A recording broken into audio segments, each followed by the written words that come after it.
नमस्कार, आप देख रहे हैं अंत्योदय सरल चैनल। इस वीडियो के द्वारा हम आपको बताएंगे मेरा पानी मेरी विरासत के लिए पंजीकरण कैसे करें। कृषि एवं किसान कल्याण विभाग हरियाणा सरकार की यह स्कीम उन किसानों के लिए शुरू की गई है जो पहले अपनी जमीन पर धान की फसल उगाते थे, जिसके विकल्प में उन्हें अन्य फसलों की बुआई हेतु प्रेरित करने के लिए शुरू की गई है। योजना का उद्देश्य प्रकृति, मिट्टी और पानी का संरक्षण करना तथा टिकाऊ खेती को बढ़ावा देना है। सही पोर्टल की पहचान करें। अभी यह शुरुआती दौर में पोर्टल एक IP एड्रेस के माध्यम से शुरू किया गया है। भविष्य में इसके लिए एक नया नाम दिया जा सकता है। इसके बारे में जानकारी आपको हमारे पोर्टल cschelp.in से भी मिल जाएगी। आवेदन करने के लिए नागरिक अपने नजदीकी अटल सेवा केंद्र या कॉमन सर्विस सेंटर संचालक से संपर्क करें। जरूरी दस्तावेज। योजना के लिए आवेदन करने हेतु जरूरी दस्तावेजों की सूची निम्न प्रकार है। आवेदक किसान का आधार कार्ड, मोबाइल नंबर, कृषि भूमि की जानकारी, भूमि प्रमाण पत्र, गिरदावरी रिपोर्ट पटवारी द्वारा सत्यापित। यदि आपने हमारे YouTube चैनल को अभी तक सब्सक्राइब नहीं किया है तब आप इसको कृपया सब्सक्राइब जरूर कर लें। हमारे YouTube चैनल को सब्सक्राइब करने के लिए विजिट करें हमारे YouTube चैनल पर और वीडियो के नीचे दिए गए सब्सक्राइब बटन पर प्रेस करें। जैसे आप सब्सक्राइब बटन पर प्रेस करते हैं आपको एक नोटिफिकेशन बेल दिखाई देगा। आपको इस नोटिफिकेशन बेल पर क्लिक करते हुए ऑल ऑप्शन का चयन करना है। जैसे ही आप इस ऑप्शन का चयन करते हैं, इसी के साथ आपको हमारे द्वारा अपलोड किए जाने वाले प्रत्येक वीडियो के नोटिफिकेशंस ईमेल के द्वारा मिलने शुरू हो जाएंगे। यदि आपने हमारे YouTube चैनल को पहले ही सब्सक्राइब कर लिया है तब उसके लिए आपका बहुत बहुत धन्यवाद। योजना से संबंधित भूमि प्रमाण पत्र के फॉर्म की प्रति हेतु आप हमारी वेबसाइट cschelp.in पर विजिट कर सकते हैं। जैसे आप हमारी वेबसाइट पर विजिट करते हैं, आप इम्पोर्टेंट लिंक में आपको दिखाई देगा मेरा पानी मेरी विरासत का लिंक, जिसपे आपको क्लिक करते हुए योजना से संबंधित जानकारी के पेज पर पहुंच जाएंगे। जैसे आप इस लिंक पर जाते हैं तब आपको यह सारी जानकारी हिंदी में दिखाई देंगी और यहाँ से आप पोर्टल के लिए लॉगिन कर सकते हैं। सोइंग सर्टिफिकेट के लिए आप नीचे दिए गए सोइंग सर्टिफिकेट का प्रयोग कर सकते हैं। यहाँ से आपको सोइंग सर्टिफिकेट दिखाई देगा। इसके अतिरिक्त पटवारी के लिए गिरदावरी सर्टिफिकेट है जो हमने यहाँ नीचे दिया है। यहाँ से आप गिरदावरी सर्टिफिकेट डाउनलोड कर सकते हैं जिसे पटवारी द्वारा सत्यापित किया जाना है। तो आइए देखते हैं योजना के लिए आवेदन हम किस प्रकार से कर सकते हैं। यह आप देख रहे हैं, यह हमारा योजना का आवेदन पोर्टल है जहाँ से हम आवेदन कर सकते हैं। जैसे ही हम दिए गए लिंक का प्रयोग करते हुए पोर्टल पर विजिट करते हैं तब हमें यह पॉपअप दिखाई देता है मेरा पानी मेरी विरासत से संबंधित। और इस पॉपअप पर आप देखेंगे कि क्या फायदे किसान को दिए जाने हैं। इसको बंद करते हुए आप पोर्टल पर पहुंच जाएंगे। यहाँ पर आप दिए गए नियमों को और जानकारी को पढ़ लें। सभी महत्वपूर्ण जानकारियां यहाँ पर दी गई हैं। सभी जानकारी पढ़ने के पश्चात आप ऊपर दिए गए क्रॉस बटन का प्रयोग करते हुए इसे बंद कर देंगे और मेन पोर्टल पर आ जाएंगे। आप देख रहे हैं यह पोर्टल का होम पेज है और दूसरे ऑप्शन में दिए गए ऑप्शन का प्रयोग करते हुए फसल विविधीकरण के लिए पंजीकरण करें का चयन करेंगे।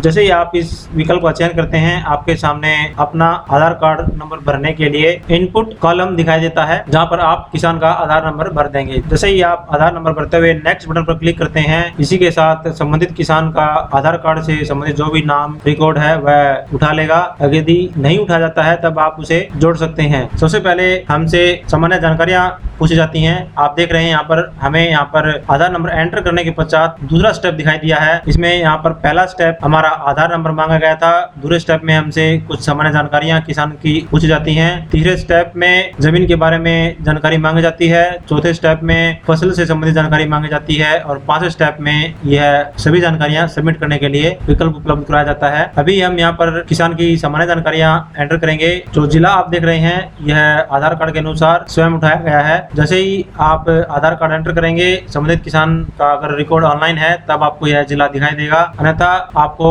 यहाँ पर जिला भी सिलेक्ट करना होगा। इससे अगले कॉलम में आपको ब्लॉक ऑप्शन का चयन करना है। ब्लॉक ऑप्शन से अगले कॉलम में आपको तहसील चयन करनी है और उससे अगले कॉलम में आपको गांव का नाम सिलेक्ट करना है। और नीचे आपसे फार्मर डिटेल्स किसान का विवरण पूछा गया है। कुछ जानकारी आपको यहाँ पे दिखाई देंगी यदि किसान पहले से पंजीकृत है तब, यदि नहीं है तब आपको यहाँ पर सभी जानकारियां भरनी होंगी। किसान का नाम, पिता का नाम, मोबाइल नंबर। आप यहाँ पर देख सकते हैं कि आपको एक ग्रीन कलर में नेम मैच विद आधार दिखाई देगा। इसका मतलब है कि आवेदक किसान का नाम आधार नंबर और रिकॉर्ड के अनुसार एक समान है, इसलिए यहाँ पर आपको ग्रीन कलर में नेम विद आधार से मैच करते हुए यहाँ पर दिखाई देगा। अगले कॉलम में आपको जेंडर सिलेक्ट करना है। इससे अगले कॉलम में आपको जाति की कैटेगरी सिलेक्ट करनी है। SC है, BC है, ST है, जनरल है, जो भी जाति किसान की होती है वह आप उनसे मालूम करते हुए सिलेक्ट कर लेंगे। इससे अगले कॉलम में किसान की बैंक संबंधी जानकारियां मांगी जाती हैं। यहाँ पर आप यदि किसान पहले से पंजीकृत है तब पहले से उपलब्ध जानकारी के साथ अपना डाटा का मिलान कर लेंगे। सही जानकारी होने पर आगे भरेंगे, अन्यथा आप इसे यहाँ पर सही कर सकते हैं। इससे अगले कॉलम में अकाउंट नंबर हमें वेरीफाई करना है। अकाउंट नंबर वेरीफाई करने के पश्चात अकाउंट का टाइप देखना है कि वह किस प्रकार का है, सिंगल है या ज्वाइंट है। और इसे अगले कॉलम में हमें बैंक का IFSC कोड भरना है और अगले कॉलम में हमें बैंक का नाम और बैंक की ब्रांच का नाम हमें यहाँ पर भरना है। सभी जानकारी भरते हुए नीचे दिए गए जैसे हम सेव एंड नेक्स्ट बटन पर क्लिक करते हैं, हमारी जानकारियां जो है वह सुरक्षित हो जाती हैं और हमें स्टेप 3 के लिए जानकारी मांगी जाती है, जहां पर हमें जमीन की जानकारी देनी होती है। स्टेप 3 में आप देख रहे हैं टोटल लैंड होल्डिंग, यहाँ पर हमें कुल भूमि की जानकारी हमें यहाँ पे देनी है। तो अब हम यहाँ पर देख रहे हैं जिला, ब्लॉक और तहसील पहले से ही चयन किया गया है, गाँव का नाम भी यहाँ पर पहले से ही चयन किया गया है, हम इनमें कोई बदलाव नहीं करेंगे। यदि जमीन अन्य गांव में है तब आप गांव का नाम यहाँ पर बदल सकते हैं, अन्यथा आप जमीन की जानकारी यहाँ पर भर देंगे। किसान के अनुसार उनकी कुल जमीन 3 एकड़ है, कनाल में कोई नहीं है और मरला में 10 मरले किसान के द्वारा बताई गई है। यह जानकारी किसान के द्वारा बताई गई जानकारी के अनुसार हम यहाँ पर भर रहे हैं। इसे जानकारी भरने के बाद हमें नीचे दिए गए add total land to list button पर क्लिक करना है। जैसे हम इस बटन पर क्लिक करते हैं आप नीचे आएंगे तो देखेंगे कि आपके द्वारा भरी गई जानकारी यहाँ पर ऐड हो गई है और आप इसे डिलीट भी कर सकते हैं और दूसरी जानकारी भर सकते हैं। अगर आपने जानकारी यहाँ पर सही भरी है तब आप यहाँ पर सेव एंड नेक्स्ट बटन का प्रयोग करते हुए अगले स्टेप के लिए आगे बढ़ जाएंगे। और यहाँ पर आपको चौथे स्टेप में फसलों का विवरण भरना है। किसान के द्वारा दी गई जानकारी के अनुसार हमें यहाँ पर फसल का चयन करना है। हमें यहाँ पर किसान के द्वारा पिछले वर्ष उगाई गई फसल की जानकारी का विवरण हमें यहाँ पर देना है। किसान के अनुसार यहाँ पर पिछले वर्ष धान उगाया गया था जिसकी जानकारी यहाँ पर किसान को देनी है। अभी किसान के अनुसार किसान ने बासमती धान उगाया था और उसका जिला भिवानी होता है, ब्लॉक कैरू होता है और तहसील भिवानी और संबंधित गांव उसकी जानकारी आप भरेंगे। मालवास देवसर का किसान है और कितने एकड़ में उसने धान उगाया था उसकी जानकारी भी किसान को यहाँ पर भरनी है। 3 एकड़ 10 मरला में पिछले वर्ष किसान के द्वारा धान उगाया गया था। और यह जानकारी भरने के बाद आपको ऐड लास्ट ईयर क्रॉप की लिस्ट का बटन पर क्लिक करना है। जैसे आप बटन पर क्लिक करते हैं आपकी यह जानकारी नीचे दिए गए टेबल फॉर्मेट में दिखाई देगी। यह देखिए आपकी जो जानकारी है टेबल फॉर्मेट में नीचे आ गई है। और यदि आपने कोई गलती की है तब आप यहाँ पर डिलीट करते हुए पुनः जानकारी भर सकते हैं। अगर आपने जानकारी सही भरी है तब आप सेव और नेक्स्ट बटन पर क्लिक करते हुए 5वें स्टेप पर पहुंच जाएंगे। जैसे ही आप सेव एंड नेक्स्ट बटन पर क्लिक करते हैं आप 5वें स्टेप पर पहुंच जाते हैं और यहाँ पर आपको वर्तमान में उगाई गई फसल की जानकारी देनी है। वर्तमान में किसान के द्वारा दी गई जमीन की जानकारी में बाजरा की फसल उगाई गई है। यहाँ पर हम बाजरा का चयन करेंगे और नीचे दिए गए विकल्प पर आप चेक करते हुए do you have Murbad number और किला नंबर, किसान का मुरबा नंबर और किला नंबर उनसे पूछ लेंगे और उसकी जानकारी आप नीचे देंगे। यहाँ पर किसान का मुरबा नंबर आपको भरना है। अगले कॉलम में आपको किसान का किला नंबर भरना है। अगले कॉलम में आपको जिला का चयन करना है। इसे अगले कॉलम में ब्लॉक का चयन करना है। इसे अगले कॉलम में तहसील का चयन करना है। नीचे दिए गए गाँव के कॉलम में गाँव का चयन करना है और उगाई गई बाजरा की फसल की जानकारी आपको यहाँ पर देनी है कि कितने एकड़ में बाजरा उगाया है या अन्य कोई फसल उगाई है उसकी जानकारी आपको यहाँ पर देनी है। अभी यहाँ पर जानकारी आपको किला नंबर के अनुसार देनी है। यदि किला नंबर 1 से अधिक होते हैं तब आपको यहाँ पर डाटा 1 से अधिक बार ऐड करना होगा नीचे दिए गए टेबल फॉर्मेट। जैसे आप add this year crop to list button का प्रयोग करते हैं किसान के द्वारा दी गई जानकारी के अनुसार मुरबा नंबर 18 किला नंबर 23 में उनकी जानकारी नीचे टेबल में दिखाई देगी। अगले कॉलम के अनुसार अगली जानकारी के अनुसार हमें यहाँ पर भरना है। किला नंबर 25 में अब हम यहाँ पर जानकारी दे रहे हैं। इसे अगले कॉलम में आपको किला नंबर जो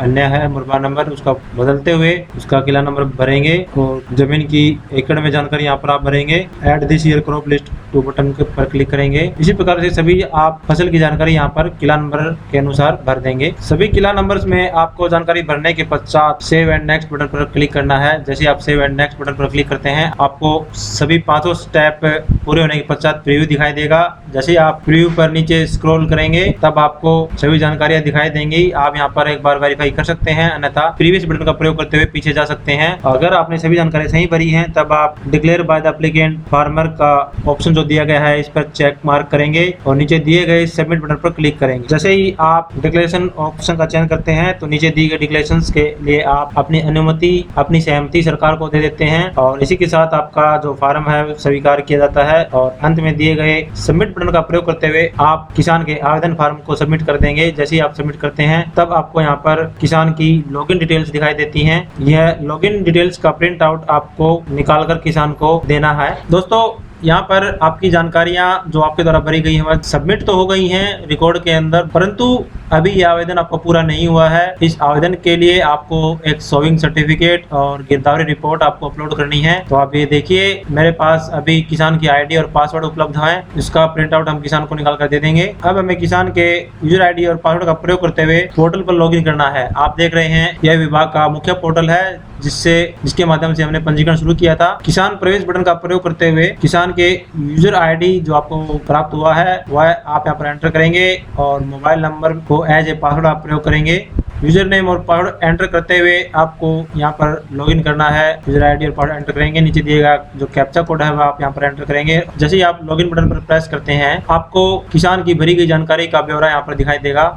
कितने एकड़ में कितने कनाल में आपने यहाँ पर फसल दिखाई है। किसान के अनुसार यहाँ 2 एकड़ में बाजरा यहाँ पर दिखाई दिया है। और यहाँ पर आप बाईं तरफ देखेंगे व्यू फार्मर डिटेल्स, तब आपको यहाँ पर किसान की सभी जानकारी दिखाई देंगी। यहाँ से आप किसान की डिटेल्स अपडेट भी कर सकते हैं, क्रॉप ईयर्स भी अपडेट कर सकते हैं। मेन्यू ऑप्शन का प्रयोग करते हुए आपको कुछ महत्वपूर्ण दस्तावेज अपलोड करने हैं। गिरदावरी जो रिपोर्ट है वह अपलोड करनी है। जैसे ही आप इस बटन का प्रयोग करेंगे यहाँ से आपको फाइल अपलोड करने के लिए पूछा जाएगा। यह फाइल फॉर्म आपको हमारी वेबसाइट से उपलब्ध हो जाएगा और आप अपने पटवारी से भी प्राप्त कर सकते हैं। दूसरे मेन्यू ऑप्शन में आप देखेंगे यहाँ पर अपलोड लैंड ओनर कंसेंट। यह ओनर कंसेंट तभी देना है यदि कोई व्यक्ति पंचायत की जमीन पर अपनी खेती करता है, पंचायत के द्वारा उनसे यह जमीन ली गई है, उस स्थिति में यह कंसेंट फॉर्म भरकर यहाँ पर अपलोड करना है। इसकी एक प्रति निकालकर आप किसान को दे देंगे जिसे वह भरकर संबंधित पंचायत से सत्यापित करवाकर यहाँ पर अपलोड करवा देगा। इससे नीचे अगले मेन्यू में आपको दिया गया है शोविंग डिटेल्स। किसान के द्वारा दी गई जानकारी के अनुसार हमें किला नंबर यहाँ पर शोविंग डिटेल्स में दिखाई देंगे। आप देख रहे हैं यहाँ पर किसान सुनील कुमार है। यहाँ पर हमें किसान की गिरदावरी रिपोर्ट जो है वो अपलोड करनी है। गिरदावरी रिपोर्ट का सैंपल मैं आपको यहाँ पे दिखाने जा रहा हूँ। आप देख रहे हैं यह किसान का गिरदावरी रिपोर्ट फॉर्म है जो पटवारी के द्वारा सत्यापित किया गया है। यहाँ पर किसान का पूरा विवरण पटवारी के द्वारा भरवाया जाता है, जमीन की जानकारी दी जाती है और खरीफ 2019 पिछले वर्ष उगाई गई फसल की जानकारी की रिपोर्ट यहाँ पर पटवारी द्वारा सत्यापित की जाती है और वर्तमान में उगाई गई फसल आपके संबंधित नंबरदार द्वारा सत्यापित की जाती है। यह रिपोर्ट पटवारी द्वारा सत्यापित नहीं की गई है क्योंकि पटवारी के अनुसार अभी वर्तमान फसल जो है नंबरदार की रिपोर्ट के अनुसार ही मान्य होगी और पटवारी इसे बाद में गिरदावरी के पश्चात वेरीफाई करेगा। यह रिपोर्ट आपको गिरदावरी रिपोर्ट फॉर्म में अपलोड करनी है। यह फॉर्म भरकर आपको किसान के गिरदावरी दस्तावेज में अपलोड करना है। जैसे आप इस फाइल को सिलेक्ट करते हुए अपलोड गिरदावरी बटन पर क्लिक करते हैं, उसके साथ ही आपका जो डॉक्यूमेंट है वह अपलोड हो जाएगा और आप अपलोड लैंड ओनर कंसेंट के बारे में जानकारी देनी होगी। यदि किसान पंचायती भूमि पर कृषि कर रहा है उस स्थिति में, यदि वह स्वयं का जमीन पर खेती कर रहा है तब इस दस्तावेज की आवश्यकता नहीं है। इससे अगले कॉलम में आप देख रहे हैं शोविंग डिटेल्स। शोविंग डिटेल्स में किसान के द्वारा जो शोविंग सर्टिफिकेट है किसान द्वारा सरपंच या नंबरदार द्वारा सत्यापित करवाते हुए यहाँ पर अपलोड करवाया जाना है। और यहाँ पर आप देख रहे हैं अलग अलग किला नंबर में अलग अलग दस्तावेज पूछा जाता है। इसके अनुसार आपको यहाँ पर सीड कंपनी की जानकारी देनी होती है, सीड वैरायटी की आपको जानकारी देनी होती है। अगले कॉलम में आपको सीड क्वांटिटी प्रति किला के अंदर आपके द्वारा प्रयोग में लाए गए बीज का वजन आपको यहाँ पर देना है। अगले कॉलम में आपको बीज की कॉस्ट देनी है, लागत देनी है कि कितनी लागत का बीज आपने प्रयोग किया है। और नीचे दिए गए अपलोड बटन में आपको बिल प्रयोग करना है यदि किसान ने बिल यहाँ पर उपलब्ध करवाया है उस स्थिति में। यदि किसान के पास बीज उपलब्ध नहीं है तब आप यहाँ पर आप देख रहे हैं यह हमारा बिल है और शोविंग सर्टिफिकेट है जिसको आपको यहाँ पर अटैच कर देना है। जैसे ही आप फाइल को सिलेक्ट करते हुए सेव बटन पर क्लिक करेंगे आपका किला नंबर पर यह दस्तावेज अपलोड हो जाएगा। आप अपना शोविंग सर्टिफिकेट और बिल यहाँ पर अपलोड कर देंगे। जैसे आप सेव बटन पर क्लिक करेंगे आपका डॉक्यूमेंट अपलोड हो जाएगा और आपको एक एक करते हुए सभी किला नंबर पर यह दस्तावेज अपलोड करने हैं। यह सभी दस्तावेज अपलोड करने के पश्चात आपका आवेदन पूरा हो जाता है और उम्मीद करता हूँ कि जो जानकारी मैं आपको देना चाहता था वह आपको समझ में आ गई होगी और अब आप भी आसानी से किसानों का पंजीकरण मेरा पानी मेरी विरासत योजना के लिए कर पाएंगे। यदि आपको हमारा ये वीडियो पसंद आए तो हमारे वीडियो को लाइक और शेयर करना न भूलें। हमारे YouTube चैनल को सब्सक्राइब जरूर करें। वीडियो को देखने के लिए आपका बहुत बहुत धन्यवाद।